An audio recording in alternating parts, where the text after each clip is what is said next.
Game week 28, and it's a smorgasbord of Championship and FA Cup fixtures this week. A tough one to make your calls on, but I've looked into it and I've got my picks ready to go. Quickly, let's have a look at last week. Of course we should look at last week because Alcott was in the money, 10 out of 13. Sven, well done as well, 10 out of 13 as well. But ultimately, I was your winner when it comes down to the pundits. Very happy with that, and I'm looking to take that form into this week. Let's get into it. I'm going to go through my bankers, my half hedges, and my upsets for game week 28. Let's do it. My first banker this week is not going to be popular, but unfortunately I just feel like it's the end of the road for Coventry because they're playing a Brighton side that they're solid, they're seasoned pros, and also you look at their goal difference this year. Of course it's not good, but it's only in those games against the best sides, the top six sides, that they've conceded 4 or 5, Chelsea and Liverpool, to give an example. The other games are very, very tight. They're a good squad, they work hard, and in Chris Hughton they've got a switched-on manager. I think it's a really good opportunity for Brighton to do well in the league in terms of staying safe. I know they're battling and it's so tight,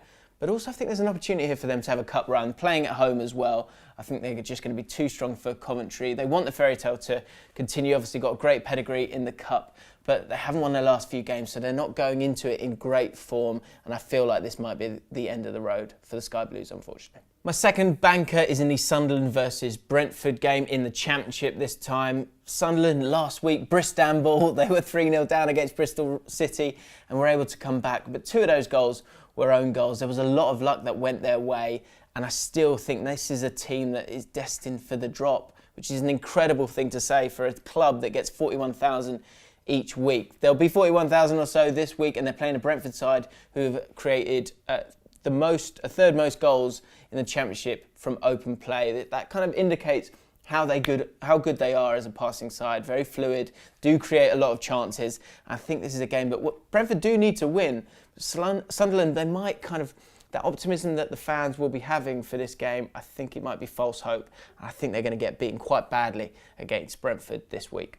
And my final banker, Rochdale versus Spurs in the FA Cup. Look, this is an obvious one. And the main thing is I can't really see any slip-ups coming from Spurs. I know they're away from home. They did draw against Newport County in their last FA Cup game. They've had a lovely FA Cup run so far. AFC Wimbledon, Newport, and now Rochdale. And I just think with the fact that they're going to have around 9 days to rest after the game against Rochdale, I think it will just work out in their favour in terms of the team selection that they'll pick. He's got a great squad as it is, Pochettino, but I think he'll probably play quite a strong side. At this stage in the tournament, they've got a real opportunity to get through and play the best players that they've got because they've got a rest after. No Champions League, no league in the midweek for Spurs. So for that reason alone, I think it's going to be an easy win for them this week. On to my upsets, and the first one is a pure gut call. I've said that a lot over the weeks, and sometimes I just have to do that because there are football laws that anything can happen. And this one, West Ham versus Southampton, Southampton aren't great. By no stretch be a crazy upset, but West Brom are struggling. And if you look at the fixtures, more importantly, the results, against Chelsea last week, losing 3-0, you would have thought that it was spineless and it was gutless, but it wasn't. There was a lot of hard work. I think they're still working as hard as they can for Alan Pardew, and if they can switch it up and be a bit tighter in defence, then they will start to win games. I think they've got someone like Jay Rodriguez, who's a striker who's now fit and raring to go. It's a great signing for them. He'll be playing against his old team in Southampton, and also I think they're taking away a bit of the pressure of the Premier League and needing to get points there. Of course, there's 7 points adrift at the bottom of the Premier League in terms of the relegation zone. I think playing the FA Cup will be a sort of welcome respite from the pressure of the Premier League, and I think it could be a lot of goals in this game. They lost 3-2 to Southampton a couple of weeks ago, but I think on this occasion it might be the other way around, a high-scoring win for West Brom. My second upset, again, it's one of those where it's the Championship, anything can happen, and Birmingham versus Millwall. I think most people will probably say, certainly at the start of the season, that this is one that Birmingham should be favourites for. And I think they might be favourites for this game, having the home advantage and having the signings that they've had this season. They've only lost 2 of the last 7, so they are starting to turn it around. They are starting to click a little bit. But Millwall have been one of the surprise teams of the Championship this season for me. Great home form. Again, their away form hasn't been that great. And that's why I think this is going to be a bit of an upset in terms of my call for Millwall to get the away win.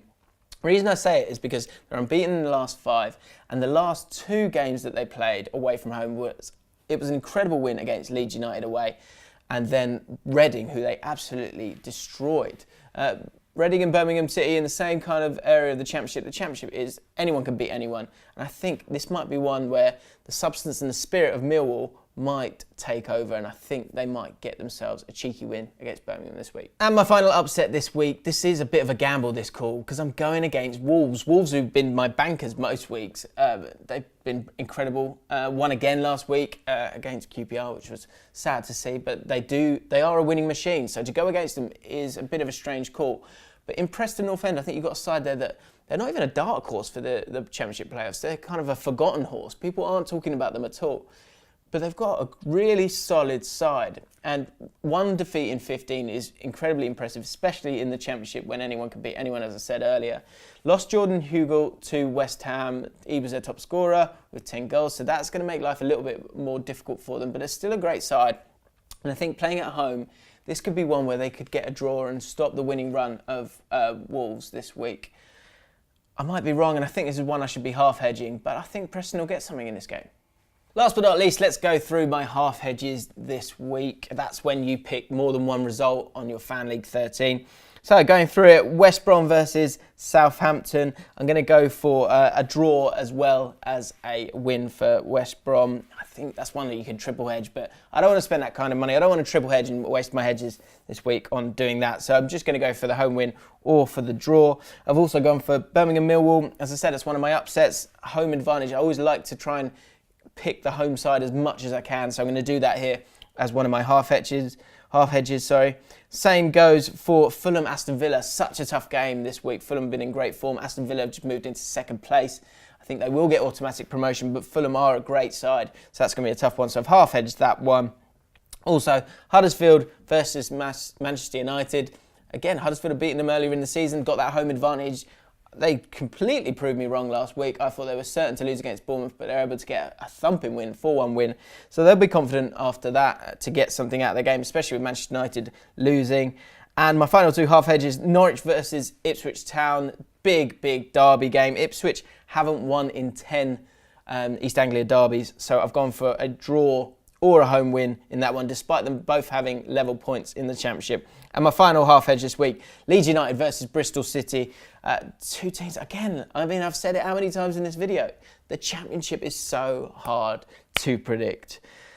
Bristol City have been on a great run. They're still in the playoffs, but then they lose a 3-goal lead in their last game against Sunderland. Leeds United, again, you just cannot predict what they're going to do week in, week out. So I'm going for either a home win or an away win. In that one, I can't see a draw. So those are my picks for game week 28, where you've got a mix of Championship and FA Cup games. Good luck with your picks. If you want to copy mine, you can do so by clicking down below. Head over to the Long Ball Street channel, and check out the One for the Weekend podcast that we do every week, getting you guys ready for the weekend's football. Good luck with your picks. I'll see you soon.